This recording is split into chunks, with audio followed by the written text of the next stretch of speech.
बिस्मिल्लाहिर्रहमानिर्रहीम। नाज़रीन, मैं हूं जावेद बलोच और उम्मीद है आप लोग खैरियत से होंगे। तहरीक इंसाफ का सऊदी में जलसा जो है वो ज़ेर बहस है और साथ ही अमरीकी प्रेसिडेंट ट्रंप के साथ जो उम्मीदें हैं वो भी वाबस्ता हैं। एक नई चीज़ जो है इस जलसा में लोगों ने देखी। पहले तो ये कहा जा रहा था कि सर पे कफन बांध के आएंगे और उस वक्त तक वापस नहीं जाएंगे जब तक जो है वो कोई हालात उनके हक़ में बेहतर नहीं हो जाते।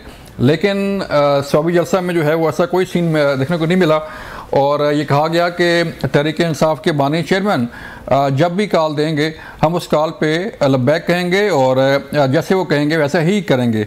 लेकिन एक और बड़ी अहम डेवलपमेंट जो है वो इस जलसा में लोगों ने देखी कि पहले तो ये कहा जा रहा था कि अमरीकी प्रेसिडेंट के साथ मुलाकातें करेंगे जुल्फी बुखारी साहब और कोई लॉबिंग की जाएगी और ट्रंप साहब आएंगे तो सिंगल कॉल पे जो है तहरीक इंसाफ के बानी चेयरमैन साहब रिहा हो जाएंगे। लेकिन इस जलसा में लोगों ने देखा कि अमरीकी झंडा भी लहराया गया। जहां पर तहरीक इंसाफ के झंडे थे वहां पे अमरीकी झंडा भी लोगों को नज़र आया इस जलसा में। और इस जलसा के इसमें अमरीकी झंडे का मतलब क्या है, अब ये तहरीक इंसाफ ही बता सकती है कि ये झंडा क्यों लहराया गया था और इसका मकसद क्या था। फिर हम बात करने जा रहे हैं कि आइनी बेंचेस के लिए आज सुप्रीम कोर्ट में पहला इजलास हुआ है। जस्टिस अमीनुद्दीन खान साहब की ज़ेर सदारत एक इंतहाई अहम इजलास मुनक़िद हुआ जिसमें आइनी बेंचेस से मुतल्लिक जो है वो शेड्यूल के हवाले से बातचीत की गई और जो लाहे अमल है उस हवाले से भी बातचीत की गई। इस पर हम बात करेंगे और फिर हम बात करने जा रहे हैं कि कोई ग्रैंड अपोजिशन अलायंस की भी जो है वो गूंज आ रही है मार्केट में कि शायद कोई ग्रैंड अपोजिशन अलायंस बन जाए। इससे पहले तो तहरीक इंसाफ और मौलाना फजल रहमान साहब के मुज़ाकरात कामयाब नहीं हुए थे और मौलाना ने कहा था कि मैं किसी भी तहरीक का हिस्सा जो है वो तहरीक इंसाफ के साथ कम अज़ कम नहीं बनूंगा। अब फिर किस ग्रैंड अलायंस की बात हो रही है ये भी हम मौजू बहस होगा। हमारे साथ मौजूद होंगे आज कादर मंदोखेल साहब, पीपल्स पार्टी से तल्लुक़ है, कादर भाई शुक्रिया वक्त देने का। इख्तियार वली साहब मुस्लिम लीग नून से तल्लुक़ है, इख्तियार भाई आपका शुक्रिया वक्त देने का। और अली बुखारी साहब हमें ज्वाइन कर रहे हैं तहरीक इंसाफ से, उनसे भी बात करेंगे।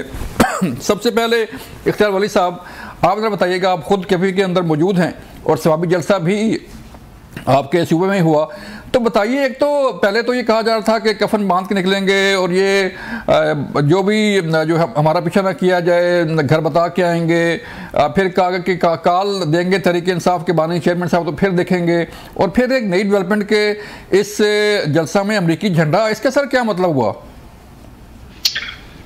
बहुत शुक्रिया जावेद बलोच भाई। देखें, बातें ये ऐसी करते हैं ना जैसे ये ग़ज़वा खंदक पे जा रहे हो, ग़ज़वा बदर पे जा रहे हो, ये कोई पता नहीं मुजाहिदीन है और किसी कुफरिया निज़ाम और कुफरिया मुल्क के खिलाफ ये जिहाद के लिए निकले हों। लेकिन जब ये वापस आते हैं तो ऐसा लगता है ये सारे राजा पोरस के हाथी साबित होते हैं। अब अली अमीन साहब, जो आप जलसे की बात कर रहे हैं वो सिर्फ मेरे सूबे में नहीं बल्कि मेरे पड़ोस में हुआ है, नौशहरा एंड सवाबी से एडजेसेंट डिस्ट्रिक्ट्स। जी जी ऐसे ही है। तो मैं आपको बताऊंगा, एक तो मतलब उस जलसे में किस नोयत के लोग थे ये भी एक क्वेश्चन मार्क है। जिस भी मैं राब्ता करता हूँ वो यही कहता है कि मैं मोटरवे पर हूँ, हालांकि कोई पहुंचता नहीं है जलसे में, सारा बोझ मुझ पर होता है। ना टैक्सले वाले आए, ना पिंडी वाले, ना पंजाब से कोई आया, ना रवात से कोई आया, ना इस्लामाबाद से कोई आया, सारा बोझ जो है वो मुझे उठाना पड़ता है। ये अली अमीन के अपने अल्फाज है। और कफन कैसे बात कराएगी? देखें जावेद भाई, बात बड़ी सीधी है कि आज से 6 साल पहले जिन पार्टियों के बंदों को तोड़ा गया था 5 साल की लीज के लिए, पीपल्स पार्टी, नून लीग, जमीयत और एमक्यूएम के लोगों को तोड़कर 5 साल की लीज पर लिया गया था कि पीटीआई में शामिल हो जाए। 5 साल गुजर गए, अब तो 6वां साल भी पूरा हो गया। अच्छा। लीज खत्म हो गई है, लोग अपनी अपनी पार्टियों को जाएंगे। हाँ। ये तो वक्ती तौर पर एक पार्टी बनी थी, बनाई गई थी, खत्म हो गई है। The game is over। और जहां तक इनके फाइनल कॉल की बात है तो मैं आपको इतना बताऊंगा कि इनकी फाइनल कॉल की भी अर्तुगरुल ड्रामे की तरह 1500 किस्तें हैं। रोज नई किस्त आपको देखने की मिलेगी, कोई फाइनल कॉल वाल नहीं है। Nothing will happen. तो कुछ भी नहीं होगा। अमेरिकी झंडा आपने देखा? अमेरिकी झंडा क्यों था वहां पे इख्तियार साहब? सर अमेरिकी झंडा नहीं था, एक नहीं था, 3 झंडे थे। कैमरे ने सिर्फ एक को कैच किया है, 2 झंडे नहीं आए। 3 झंडे थे और एक झंडा इजराइल का भी था, बट कैमरा ने उसको कैच नहीं किया। एनी शाहिदीन ने बताया। मैं तो इनसे कहता हूँ अच्छा ये मजे की बात देखे ना ये फिर कहते हैं, आज बैरिस्टर सैफ ने भी कहा था, कहता है ये जी हुकूमत के कुछ लोग आए थे। यार हुकूमत तुम्हारी है, खैबर पख्तूनख्वा में वजीर आला तुम्हारा है, डीपीओ तुम्हारा है, एसएचओ तुम्हारे हैं, पकड़ो, बंदा भी तुमने पकड़ लिया, उसको पुलिस में ले जाओ, थाने में ले जाओ, एफआईआर कराओ, लखपता जाएगा। तुम्हारी अपनी पार्टी में तुम्हारे अपने लीडर ने अमेरिका के खिलाफ पहले लोगों को, पूरे मुल्क को उकसाया, और अब अपने कारकुन को बता रहा है कि the only hope is Trump, अल मदद या ट्रंप अल मदद अमेरिका, इसके अलावा कुछ नहीं। चलें तो ये तो यू टर्न लेते रहते हैं। कभी ये कहते हैं कि मतलब अगर देखें तो इनकी हिस्ट्री इससे भरी पड़ी है कि 50 लाख अभी कादर मंदोखेल साहब, सर ये जो यू टर्न की भी बात हुई, पहले वाकई अमरीकी साइफर था, अमरीकी साजिश थी, अमरीकी जो है वो गवर्नमेंट इन्वॉल्व थी कि हुकूमत ख़त्म हो, तहरीक इंसाफ के बानी चेयरमैन की उन्होंने निकाला गया, फिर उन्होंने वापस जो है वो बात ली और कहा जी कि नहीं अमरीकी साजिश नहीं थी, कुछ और था। तो ये जो चीज़ें चलती रही हैं, पहले बयान फिर उस पर बदल गया बयान, फिर आ गया फिर आ गया, और अब फाइनली जो है वो ट्रंप से उम्मीदें लग गई हैं, और अब तो उम्मीदें क्या झंडे भी लहराए जा रहे हैं। जावेद बलूच साहब, वो जहां इमरान खान साहब ने इस्लामाबाद के जलसे में वो साइफर खिलाया था, आप अगले दिन देख ले, मैं मुख्तलिफ चैनल पे था इस्लामाबाद में, मैंने कहा ये झूठ है, इस तरह कोई मुल्क किसी को इस तरह रिटर्न पे कोई धमकी नहीं देता है। हाँ। और वो सारा साबित हो गया झूठ सा। अच्छा, फिर उसी को लेके उन्होंने पूरी दुनिया में अमेरिका को बेइज्जत किया, अमेरिका की इन्वॉल्वमेंट, एब्सोल्युटली नॉट, पता नहीं क्या क्या बोला। तो वो सारी चीजें तो खुद उन्होंने साबित कर दी कि वो झूठ है। अच्छा, उसको भी छोड़िए, ये इस बात के तो आप और मैं और इख्तियार वली साहब जो है ना वो दाद देना चाहिए कि सोशल मीडिया इनका बड़ा बेहतरीन है। बेहतरीन मैं इस वजह से कहता हूँ कि वो किसी भी शख्स को, मैं मवाली नहीं कहूंगा, किसी भी शख्स को हीरो बना सकते हैं।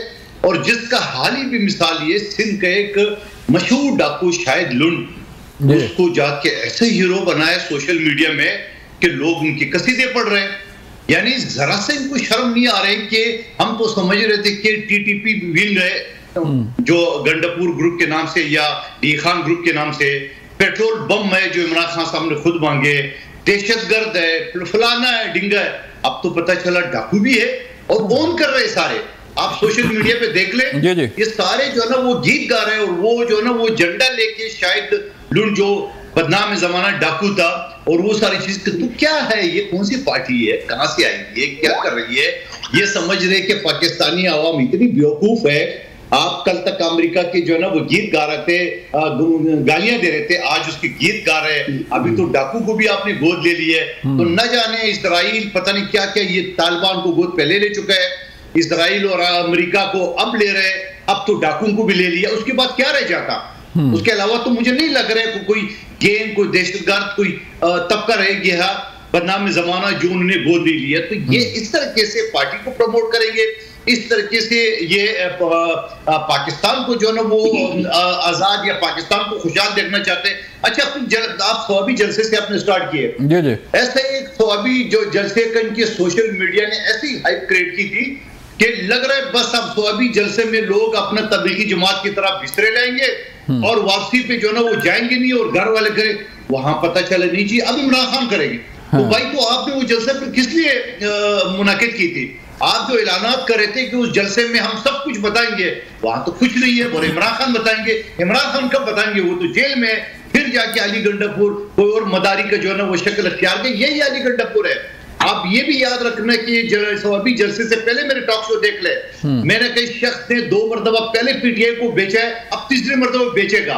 और मुझे मेरा ख्याल है अली बुखारी साहब मेरे साथ थे इस जलसे से पहले, मैंने कहा ये तीसरी मरतबा बेचेगा पीटीआई को, और बेच दिया उन्होंने आपके सामने। ऐसे ही है। और यहाँ पे जो है मुझे एक ब्रेक के लिए कहा जा रहा है, लेकिन इससे पहले कि मैं ब्रेक लूँ, यहाँ पे इस्लामाबाद में बड़ी सूरत हाल जो है वो ऐसी थी कि जैसे सवाबी जलसा से लोग निकलेंगे और सीधा इस्लामाबाद आ जाएंगे, और इस्लामाबाद में एक पैनिक था, लेकिन अल्लाह ने करम किया कि वो उन्होंने कहा कि कॉल देंगे तो फिर आएंगे। मिलते हैं ब्रेक के बाद।